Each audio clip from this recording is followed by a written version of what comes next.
Soya కూర పెసరపప్పు curry చేసుకుంటున్నానండి. దానికి కావాల్సిన వస్తువులు: సోయా కూర కోసి పెట్టుకున్నానండి, 1 గ్లాస్ పెసరపప్పు, కారం, ఉప్పు, ఉల్లిపాయ.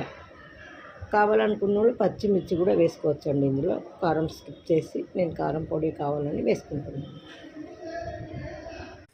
మూకుడు పెట్టుకొని నూనె వేసుకున్నానండి. దీంట్లో పోపు గింజలు వేసేసుకుంటున్నాను. 2 ఆకులు కరివేపాకు, ఇంగువ వేసుకున్నానండి. ఇది పెసరపప్పు గిన్నె అండి.